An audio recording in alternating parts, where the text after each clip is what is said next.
यही देख करके बार बार आपको समझाया जाता है, ए भाई चूक मत करो। किसी से वैर थोड़ी है, द्वेष थोड़ी है। कोई संत यदि आपसे बात करता है तो आपके ऊपर कृपा नहीं, क्यों बात करेगा? क्या लेना है?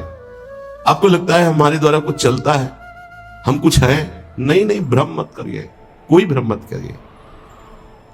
आपके लिए वो आपसे बात करते हैं, आपके कल्याण के लिए आपसे बात करते हैं, आपके कल्याण के लिए वो आपको डांटते हैं, आपके कल्याण के लिए आपको दुलार करते हैं।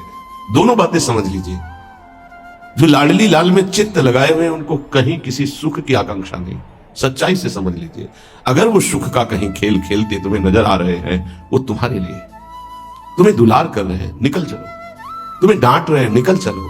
तुम्हें प्यार कर रहे हैं, निकल चलो।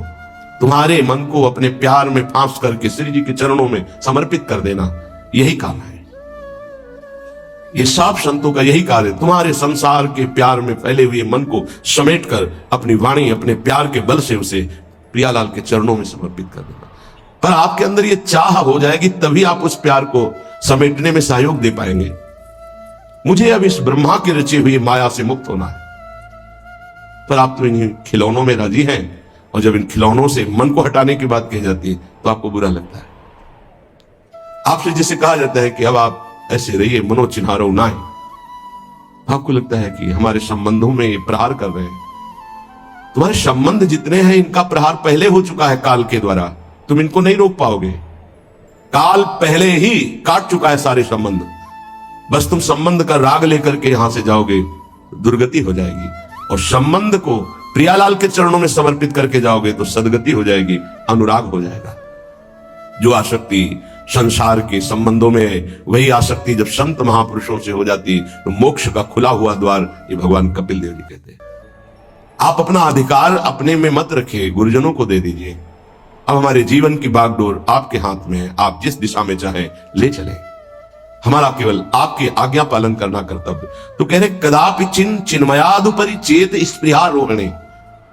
यदि तुम्हें इस चेतन अचेतन जगत से मुक्त होने की इच्छा जागृत हो गई है तो पहला, स्नेह का संबंध किसी से मत रखिए।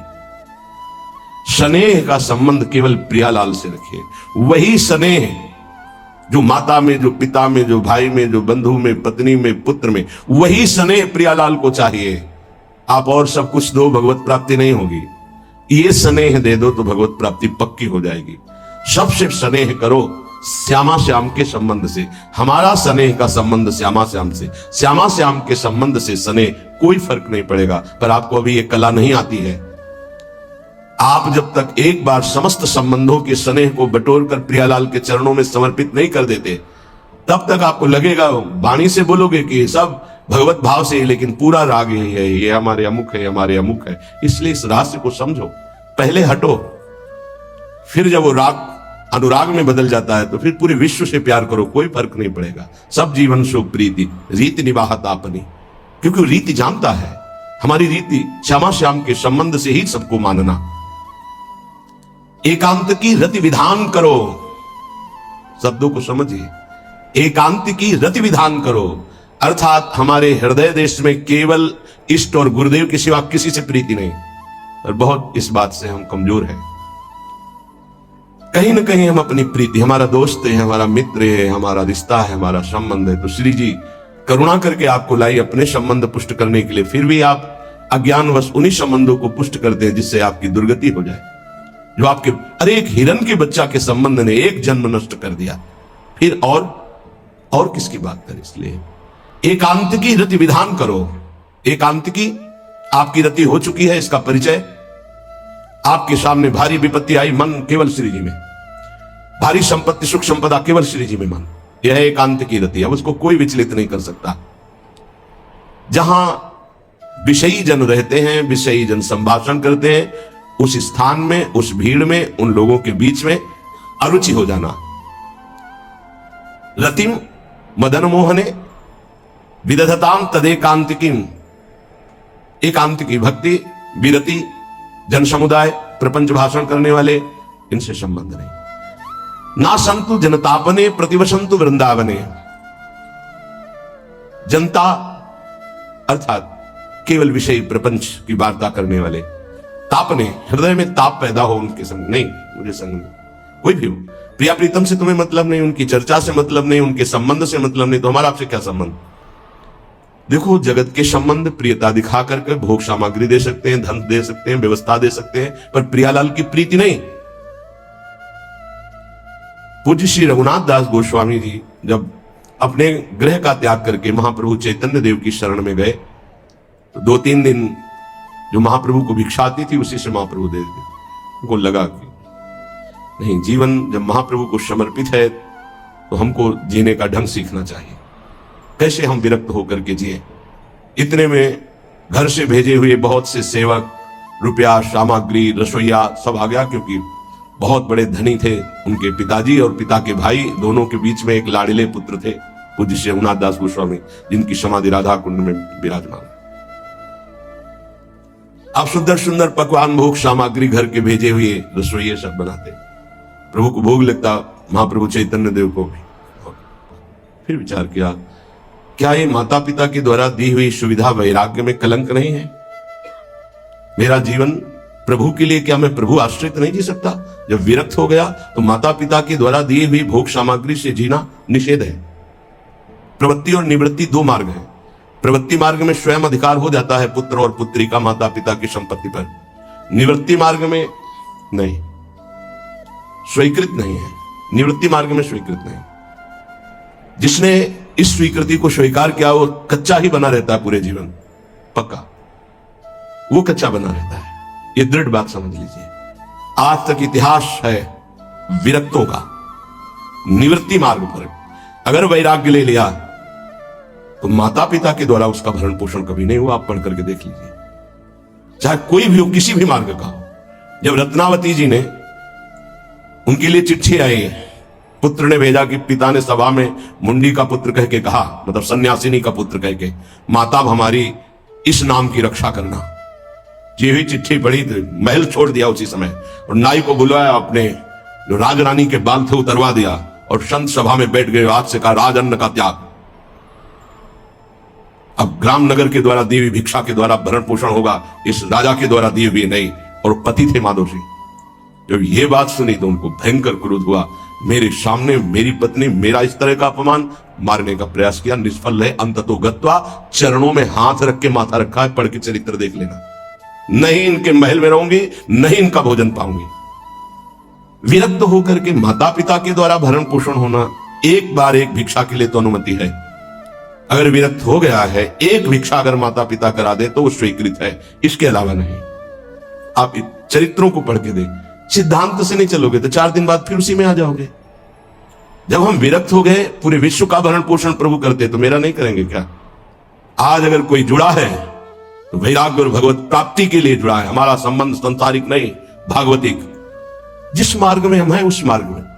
रघुनाथ दास गोस्वामी को 2-4 दिन हुए, फिर अंदर आग लग गई। नहीं, पिता के द्वारा दिए हुए वैभव को नहीं भोगना, वापस। अब कैसे जिए? जहां सिंहपौर पर जगन्नाथ जी के सब भिक्षुक खड़े होते थे, उन्हीं के बीच में खड़े हो गए। अब जो बांटते हैं तो उनका स्वभाव है लेने वालों का दौड़ दौड़ कर आगे लेना। कभी कभी मिलता, उनको शांत खड़े रहते तो पा लेते, नहीं मिलता प्रसाद तो भूखे रह जाते। फिर विचार किया, इसमें खड़े होकर के भी एक वृत्ति बनी रहती कि आने वाला देगा, ये भी ठीक नहीं। एक जगह अन्न क्षेत्र में अन्न बंटता था, वहां से जाके लाने लगे। फिर विचार किया, विवेक धैर्य नहीं लेने देता। यार हम यहां कोई सेवा तो करते नहीं, क्योंकि भरपेट अन्न पाने का जिस क्षेत्र में अधिकार है तो वहां सेवा करना जरूरी। चाहे पोछा लगा दो, चाहे पत्तल फेंक दो, कोई सेवा वहां करनी चाहिए, तभी आपका वैराग्य सुरक्षित रहेगा, नहीं तो फिर ठीक नहीं है।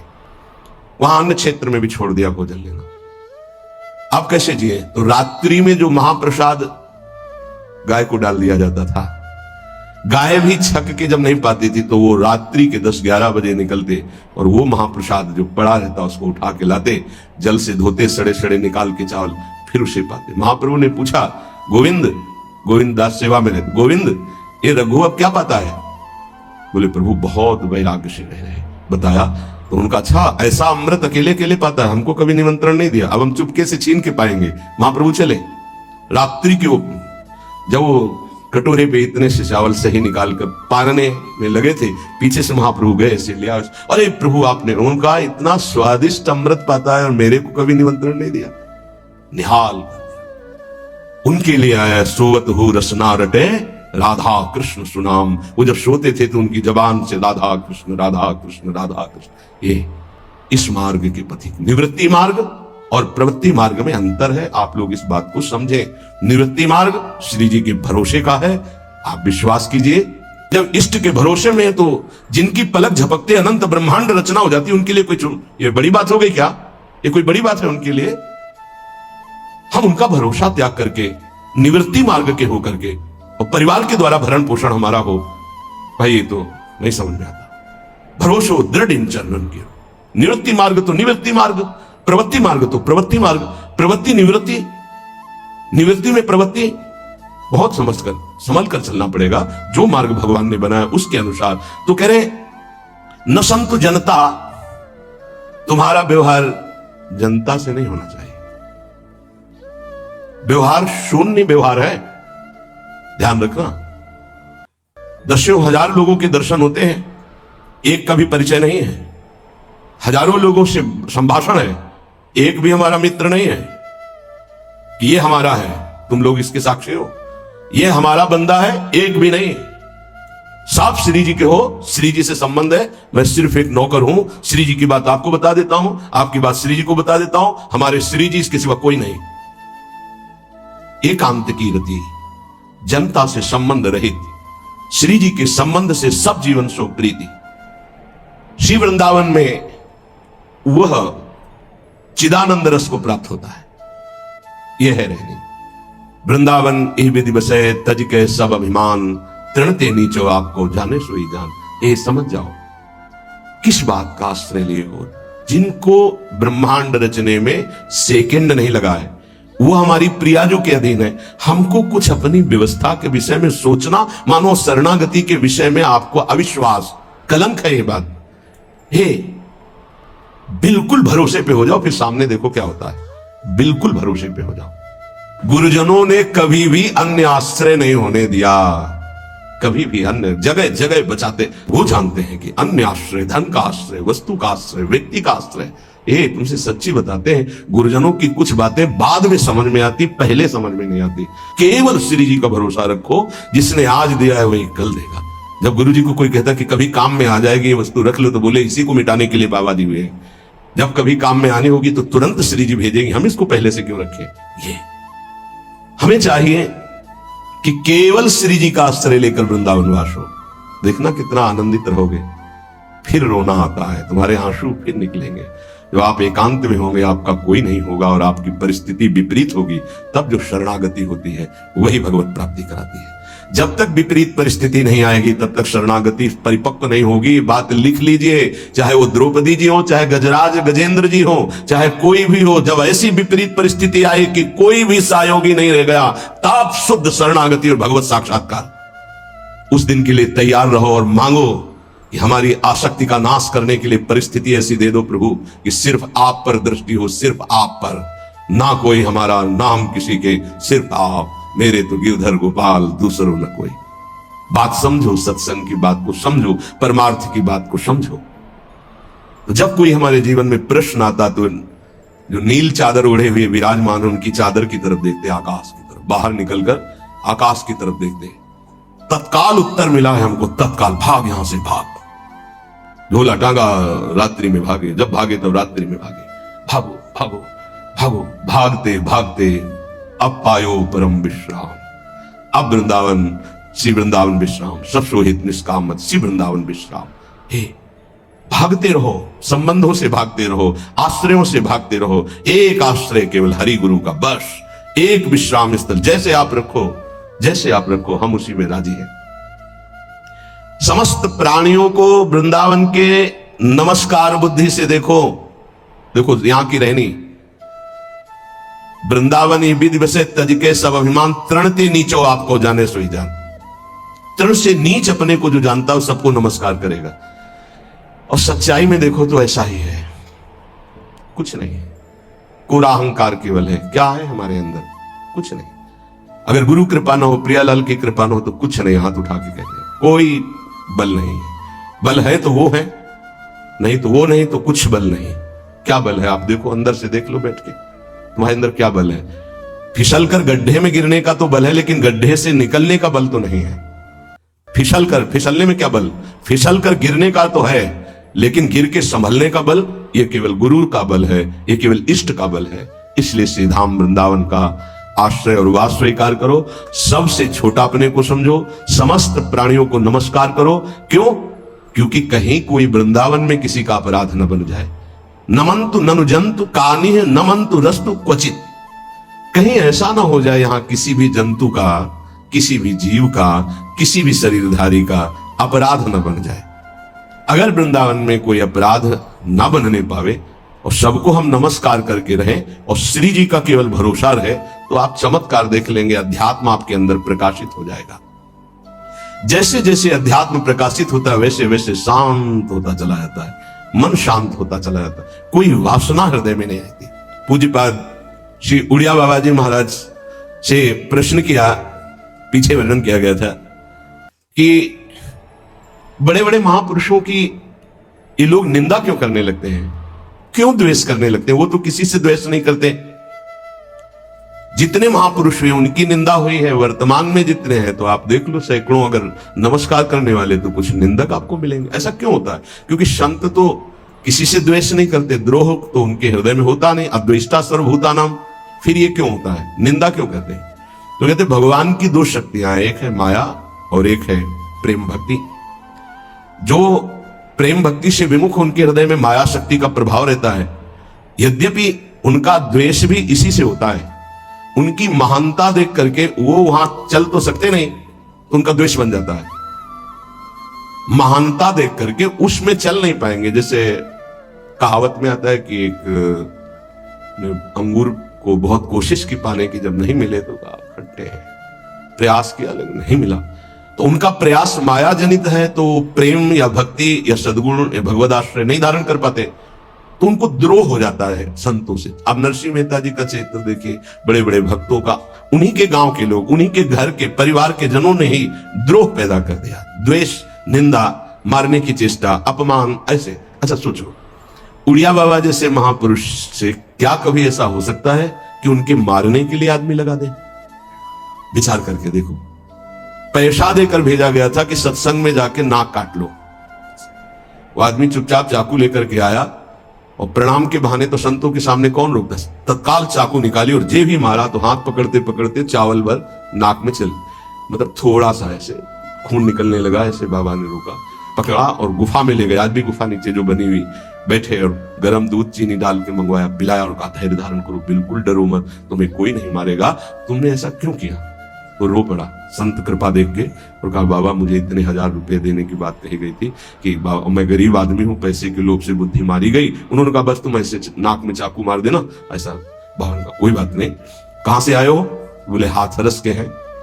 बाबा ने ये नहीं पूछा कि किसने भेजा है। चतुरता इस बात की कि सब शिष्य थे, अगर ये पता चल जाए कि किसने तो उससे द्रोह हो जाएगा ना, बस इतना पूछा था क्यों तुमने ऐसा किया? तो बोले मुझे पैसा। ये नहीं पूछा किसने किया, क्योंकि उससे द्वेष हो जाएगा। अपने शिष्यों से कहा शपथ है हमारी, इसे डांटना भी नहीं और हाथरस की बस में सुरक्षित बैठाल करके आओ, चल जाओ। बोलो ऐसे महापुरुष को फिर बाद में लीला, द्वेष की हद हो गई, संसार द्वेष की सूली पे चढ़ा दिया, जहर पिला दिया। मेरा जी को जहर पिला दिया, प्रहलाद जी को कहा। क्यों ऐसा करते हैं लोग? बोले माया से आसक्त चित्त वाले जब भक्त को देखते हैं तो उनके अंदर गाली देने का मन होता है, जलन पैदा होती है। स्वभाव ऐसा स्वाभाविक है। उनके हृदय में इतना द्वेष पैदा होता है कि वो दुष्ट हृदय कैसे इनकी हानि हो, बस ये सोचते हैं कैसे इनकी। बड़ा विचित्र खेल है ये संतों के साथ। क्यों? पलटू बाबा को अयोध्या में झोपड़ी में ही आग लगा दी आसपास से। ऐसा क्यों होता है? तो बोली माया शक्ति कि जिसके हृदय में माया का प्रभाव, मलिन हृदय होता है, वो संतों से स्वाभाविक द्वेष करते हैं, जो कि द्वेष के पात्र नहीं है। वो किसी से वो द्वेष नहीं करते। एक संत आप चरित्र उठा करके देखो, संतों से द्वेष करने वाले प्रत्येक महापुरुष के जीवन में देखा गया कि द्वेष करने वाले, और कोई कोई तो उन्हीं के पार्षदों के रूप में द्वेष करने लगे, उन्हीं के पार्षद बनकर उनकी खिलाफत करने लगे और उन्हीं के पार्षदों के द्वारा उनको सूली पर चढ़ाया गया। बड़ा विचित्र माया का खेल है। इसी से वो भक्तों की निंदा करते हैं और भक्तों से द्रोह करके अपना सर्वनाश कर लेते हैं। तो क्या इससे बचा जा सकता है? यदि भगवान का नाम जप करने लगे, भगवान का आश्रय ले ले, तो दृष्टि बदल जाएगी। आप देख लेना, दृष्टि बदल जाएगी। नाम जापक सहृदय होता है, वो घोर पापी पर भी प्यार करता है। लोग समझते नहीं उनके हृदय को। घोर पापी को भी वो प्यार करके भगवान से मिलाना चाहते हैं। यदि आप नाम जप करते हैं तो आप बच सकते हैं, नहीं संत द्रोह की वृत्ति अंदर पैदा हो जाएगी। ये माया है, ये जहां किसी महापुरुष का यश सुन तो वही निंदा शुरू कर देता है, क्योंकि माया उसका पतन कराती है और भक्ति उत्थान कराती है। पूरा तुम्हारा ठीक से ब्रह्म सुख ही अनुभव ही अनुपा, अकथ अनामय नामो न रूपा। बहुत ऊंची बात। जो नाम जप करते हैं उनके हृदय में ब्रह्मानुभूति हो जाती है, पक्का। नाम और रूप से रहित जो स्वरूप है उसका बोध, ब्रह्मानंद सुख, ये नाम से ही प्राप्त हो जाता है। जो नाम और रूप से रहित, निर्गुण, निराकार, उसका अनुभव भी इसी नाम से हो जाता है। वैसे अपना स्वरूप ऐसा ही है, उसको जिस भावना में ढालते हैं उसी भावना में युक्त हो जाता है। कोई भावना ना करो और नाम जप करो तो जीवन मुक्त हो जाओगे। इसलिए भक्तों ने मुक्ति को स्वीकार नहीं किया, क्योंकि भावना में डूबते हैं। सखा भाव, गोपी भाव, वात्सल्य भाव, सहचरी भाव, वो भाव देह को प्राप्त होकर प्रिया प्रीतम के समीप जाते हैं। वो जीवन मुक्त होना नहीं चाहते। और जाना चाही गूढ़ गति जेऊ, नाम जीह जपी जा नहीं तेऊ। योग का रहस्य, तत्व का बोध, भगवत प्रेम का रहस्य, ये सब गूढ़ बातें हैं। परमात्मा के गूढ़ रहस्य को वो अपने आप जान जाते हैं जिनकी जीभ में नाम चलता रहता है। यहां नहीं कह रहे मानसिक, नाम जीह जपि जाने तेऊ, जाना चाहे गूढ़ गति जेऊ। ये अमृत बरस रहा है। ये बातें तत्वबोध, प्रेम का रहस्य, भगवान की महिमा का रहस्य, माया का रहस्य, ये सब आपके हृदय में ज्ञान प्रकाशित हो जाएगा। बस जबान से नाम जप करना है। बोले हमको ये सब नहीं, सिद्धियां चाहिए, चमत्कार। तो कह रहे साधक नाम जप ही ले लाए, हो ही सिद्धि अनिमादिक पाए। यदि साधक तत्वबोध नहीं चाहता, भगवत प्रेम नहीं चाहता, वो सांसारिक चमत्कार चाहता है, सांसारिक सिद्धियां, एक ही समय में कई जगह उपस्थित होना, दूर की बात जान जाना, मन की बात सुन लेना, दूर के दृश्य को बता देना, बहुत प्रकार की सिद्धियां होती हैं। बोले साधक जब जीव से नाम जप करता है और उसी में डूबने लगता है और सोचता मुझे ये सिद्धि प्राप्त हो जाए, तो हो जाती है। जैसे आप सीसीटीवी में आज के 10 दिन पहले क्या हुआ था, तो आप उसको अगर जानते हैं सिस्टम को कीजिए, वो आपको दिखा देगा। ऐसे ही इस समय ब्रह्मलोक में क्या हो रहा है, आपके सामर्थ्य ध्यान किया, वो पूरा दिखाई दे रहा है आपको। जब ब्रह्मलोक की बात जान जाएंगे तो मनुष्यों के हृदय की बात की क्या, वो जिसका जब जो चाहे वो पूरा का पूरा दृश्य देख सकता है। जिसमें नाम जप से ये इच्छा है कि मेरे अंदर ये सिद्धियां आ जाएं, वो ऐसा कर सकता है। आप इस समय ये सोच रहे हैं, आप इस समय ये किया करने का संकल्प कर रहे हैं, या आपने ये सोचकर यहां आए, ये बहुत छोटी मोटी बातें हैं। ये बहुत लड़कपन में ही ये सब बहुत छोटी मोटी, इनका कोई महत्व नहीं। जिनको तुम बहुत महत्वशाली समझते हो, इनको बिल्कुल कूड़ा करकट समझकर छोड़कर आगे बढ़ा जाता है, तब भगवत मार्ग में अध्यात्म का बोध होता है। इसलिए अध्यात्म की बातें कह ली जाती, बोध नहीं होता है। गोस्वामी जी कह रहे हैं अनिमादिक सिद्धियां प्राप्त हो जाएंगी। जो भागवतिक है, नाम जप करो, जो चाहोगे प्राप्त हो जाएगा।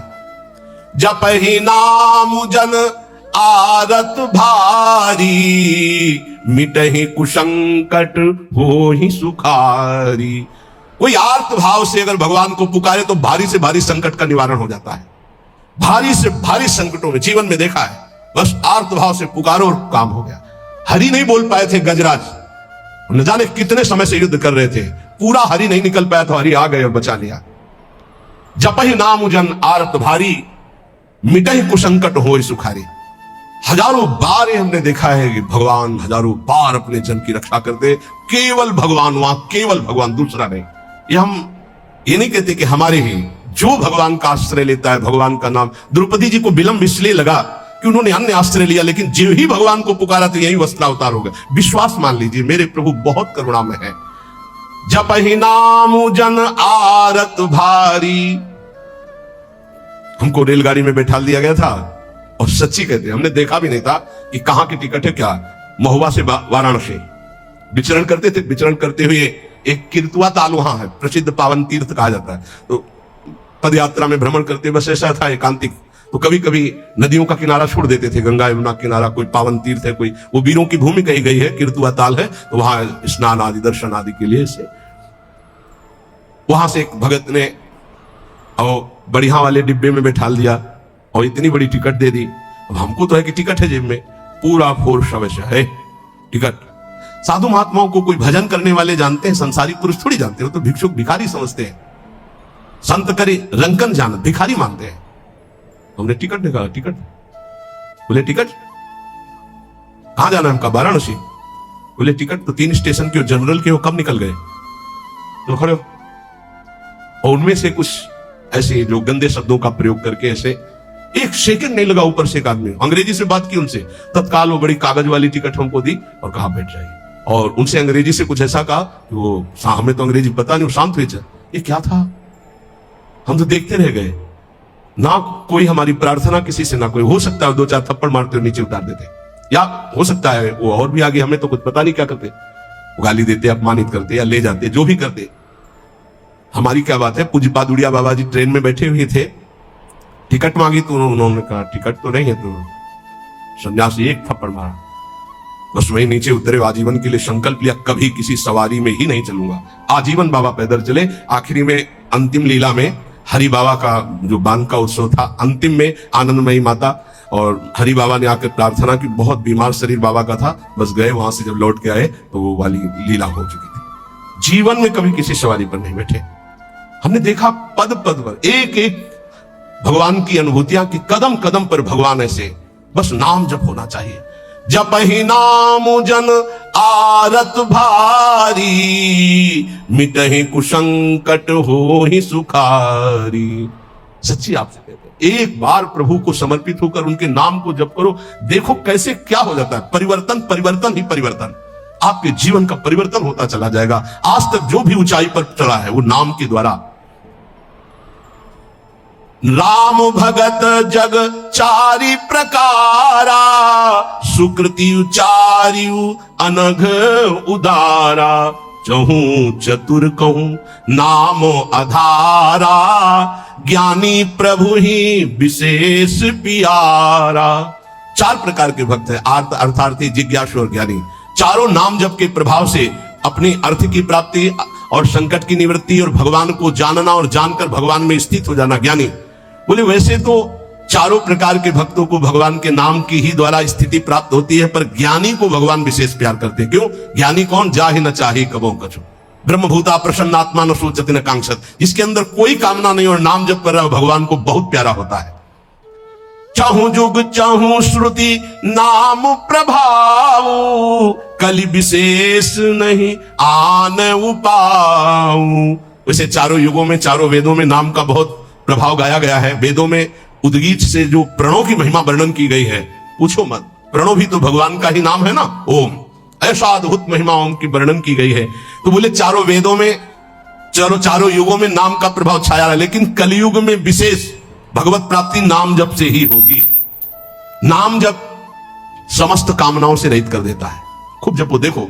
सकल कामनाहीन जे राम भगति रसलीन, नाम सुप्रेम प्रियुष हृद तिन्हु किए मन मीन।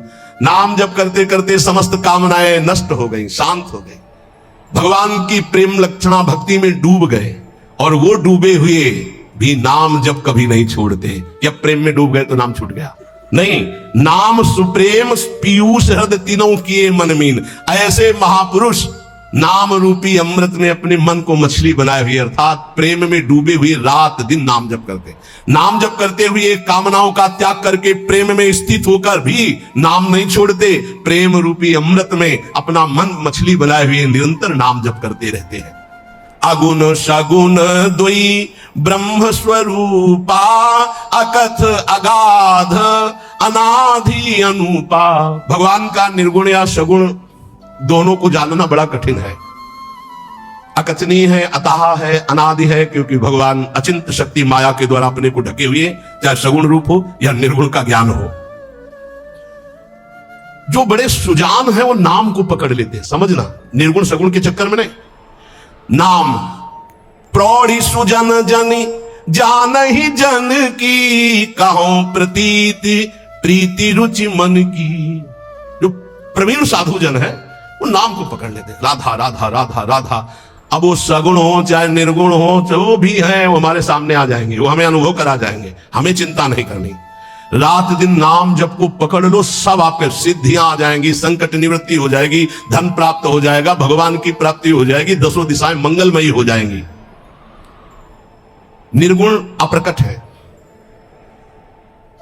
उसका बोध होता है, वो कोई और नहीं है, अपने आप से अपने का बोध होता है। बड़ा कठिन खेल है, और नाम जप करो आपको बोध हो जाएगा। सगुण ये प्रगट रूप का है और माया से ढका हुआ दिखाई नहीं दिया। नाम जप करो, इसका भी अनुभव हो जाएगा। गोस्वामी जी कह रहे हैं, देखो सबके हृदय में भगवान है। अस प्रभु हृदय, जो व्यापक एक ब्रह्म अविनाशी सच्चेतन घन आनंद राशि, वो सबके हृदय में, लेकिन सुखी कहां हो?